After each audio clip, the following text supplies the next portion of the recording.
Cabaret যখনই এই বিষয়টা আসে, ক্যাবারে পারফরমেন্স আমাদের শেফালি কিংবা হেলেনের কথা মনে পড়ে। তবে তুমি যখন এই প্রজেক্টটা হাতে পেলে নিজেকে তৈরি কিভাবে করেছিলে? আমি এটাই ভেবেছিলাম যে এবারে যে মিস এলিনা ক্যারেক্টারটা আমি প্লে করতে যাচ্ছি, যখনই ওর ক্যাবারের কথা হবে যাতে আমার কথা লোকে মনে করে। So I wanted to create a new character and of course which revolves around cabaret, but it has a lot more than cabaret. এতে অনেক scope of performances আছে। So yeah, I really worked hard for it.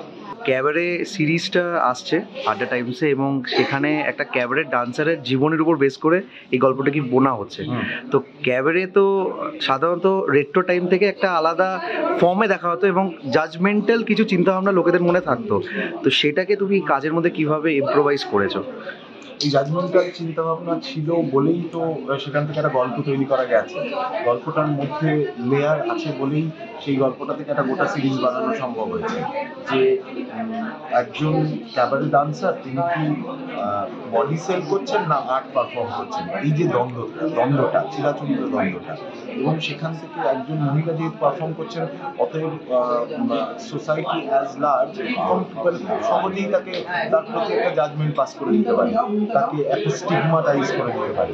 তো সেটার বিরুদ্ধেই মেয়েটি কীভাবে রুখে দাঁড়াচ্ছে, সেখান থেকে সে তার নিজের ডিগনিটি বজায় রেখে কীভাবে নিজের জীবনটা বাঁচছে অন হার ওন টার্মস, সেটাই কিন্তু এই মেয়েটির গল্প। আই থিঙ্ক আমাদের আগে ট্রেলারটা দেখা উচিত। আর আমার বিশেষ কিছু বলার নেই, আমি এরকম এত গুছিয়ে বলতে পারবো না উৎসবের মতো। আমার জন্য এই প্রজেক্টটা ইজ ভেরি স্পেশাল বিকজ আমি একটা এমন কিছু চরিত্র প্লে করতে পেরেছি যেটা আমি আগে কখনো করিনি, বা আগে আমাকে এরকম অবতারে কেউ দেখেনি। আমি সবসময় এটাই চেষ্টা করি যে যখনই কোনো স্ক্রিপ্ট নতুন কিছু আসে আমার কাছে, যে আগের মতো কিছু জিনিস যাতে ওতে এলিমেন্ট রিপিট না হয়, অন্য অন্য চরিত্র বা অন্য অন্য লুকস নিয়ে আমি আসতে পারি। And I love retro look. তো আই এম শিওর আমাদের সবারই খুব পছন্দের একটা লুক। তো সেইটা করতে পেরেছি, রিক্রিয়েট করতে পেরেছি, এত সিনিয়র একজন অ্যাক্টরের সাথে কাজ করতে পেরেছি। And Utsav and team is the best to work with, let me tell you. মানে আমি সত্যি করে অনেক ডিরেক্টরের সাথে কাজ করেছি, অনেকেই সবাই খুব ভালো তাদের জায়গায়, but I had a great experience first time আমি কাজ করলাম as an actor, এর আগে as a producer কাজ করেছিলাম উৎসবের সাথে। So I am very happy with the entire team and it's obviously a teamwork at the end of the day. আমরা সবাই এখানে যারা দাঁড়িয়ে আছি প্রত্যেকে we are a part of the team. 14th second heart কতটা এক্সাইটেড ছিলে, কারণ এরকম একটা ক্যারেক্টার কিন্তু সচরাচর আমরা দেখে থাকি না, বা দেখি কি বলতে চাই। আমিও এটাই চাই যে আমি যে ক্যারেক্টারটাতে নিজেকে আগে দেখিনি বা লোকে আমাকে দেখেনি সেরকম কিছু করবো। বাট এরকম একটা ক্যারেক্টার আই থিঙ্ক লোকে এখনো দেখেনি। মানে জেনারেলি আমরা ক্যাবারেটে কথা বলছি। So after a long time, if somebody is attempting, then of course it will be exciting for us to watch. And আমি সবাইকে এটাই বলতে চাই যে Cabaret is a complete out and out commercial web series. It has got every aspect of entertainment. So মানে one must watch it. And আমার গল্পটাও শুনে খুব এক্সাইটিং লেগেছিল, সেই জন্যই আমি চরিত্রটাও of course entertaining and it's a package, it's a full package of it. সমস্ত কিছু আছে, লাভ আছে, ড্রামা আছে, ডান্স আছে, and রোম্যান্স আছে, ইমোশনস আছে, there is everything.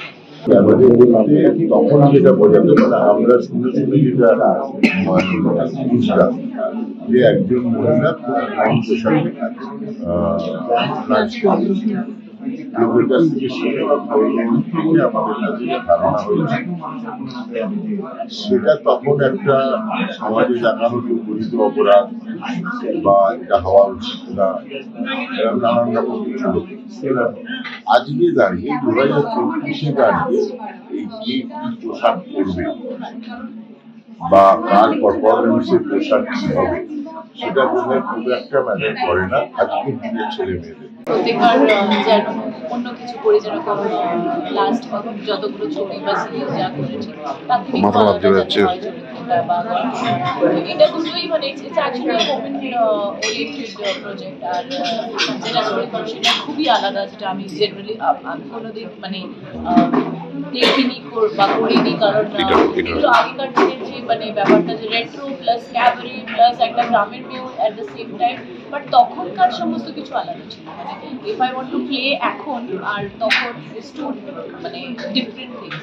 তো ওই সময়ে কেমনভাবে কথা বলতো বা কেমনভাবে চলতো বা কী খেত বা কীরকমভাবে থাকতো, কী জামা কাপড় পরতো, কী লুকস হতো, এইগুলো নিয়ে আমরা একটু মানে কাজ করেছি, রিসার্চ করেছি। প্রত্যেকদিন নতুন নতুন মানে আইডিয়া অফ, কারণ এখন যেরকম আমাদের ইমোশনস, তখনকার emotions were also very different, very simple, very innocent. তো আমাদের এখন যে এত কমপ্লিকেশনস আছে লাইফে অত ছিল না। Of course there is a complexity in the story, but overall আমি talking about a character to be very innocent, very simple. তো সেই জন্য খুব ভালো লেগেছে। I enjoyed playing Elina, Miss Elina, and yeah, I'm hoping that everyone will like it. যেহেতু এটা একটা টাইম লাইনের গল্প, একটা টাইম লাইনকে কেন্দ্র করে গল্পটাকে বোনা হয়েছে, তো কিরম ভাবে সেই টাইম লাইনটাকে ক্রিয়েট করতে পেরেছে, মানে কতটা হার্ডশিপ গেছে সেই টাইম লাইনটাকে তৈরি করতে? তোমার হাসি দেখেই বুঝতে পারা যাচ্ছে যে তুমিও জানো যে কতটা হার্ডশিপ গেছে। আর আমাদের এখানে তো আমরা খুবই লিমিটেড রিসোর্সের মধ্যে কাজ করি। সো সেই জন্য আমাদের আমি যেটা করেছিলাম সেটা তো প্রথম থেকে প্ল্যান করে রেখেছিলাম যে আমি খুব ওভার অ্যাম্বিশিয়াস কিছু লিখিনি, বা মানে প্ল্যানটাই এটা ছিল যে আমি আমার হাতে যে রিসোর্সটা পেতে পারি সেটা অনুযায়ী গল্পটাকে তৈরি করা।